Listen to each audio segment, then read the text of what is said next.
Welcome to MCSIDT, Mahendra Chawla School of Interior Design Technology. This is class 5 and we are going to discuss the part 2 of designing an 8 feet by 4 feet bathroom layout. In this case, the door is on the longer wall. For those who have not seen the first part of designing the bathroom, I would request you to go back to that video, see it, and then come back to this video. This will help you better understand. Now, reminding you once again that the bathroom area has to be divided into the wet and the dry area. And obviously, as you enter the bathroom, you should land directly into the dry area. The dry area consists of either the WC or the wash basin, and the wet area is the shower area. So the shower area can be either on the left extreme or the right extreme. And the center, we are left with the wash basin. It is always preferred that the WC is either on the external wall or close to the external wall for the sake of shortest plumbing line to drain out the sewage. So let us start by putting the wash basin counter of 30 inches by 14 inches as in the previous case directly opposite to the entry door. On the wall above the counter we place the mirror, and on either side of the mirror we give the points, electrical points for the face lighting. The wash basin counter should be placed in such a way that on the right side we have space of 32 inches for the WC and 34 inches on the left side for the shower.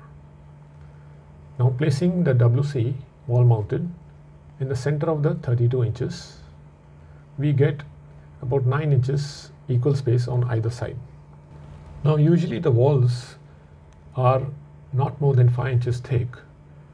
To conceal the sewage line, it is better that we construct a 4-inch thick wall of 4 feet height before we fit the WC. This will also help maintain the strength of the wall which will be supporting the wall mounted WC.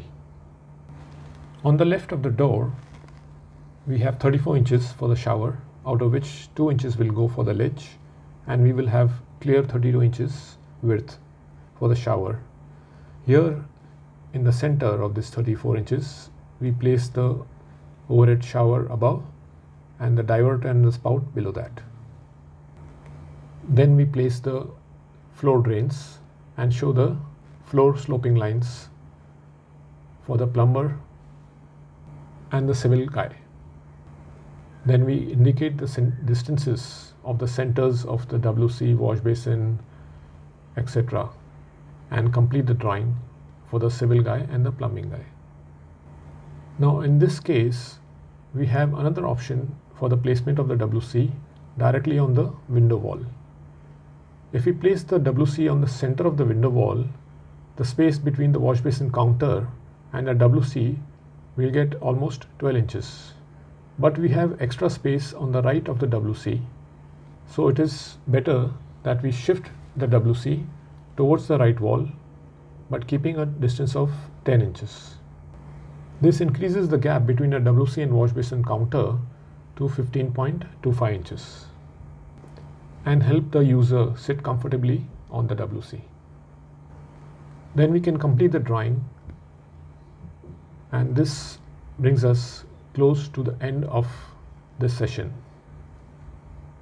To learn on more topics in interior designing, please subscribe to our channel MCSIDT and also click on the notification bell button. Thank you so much.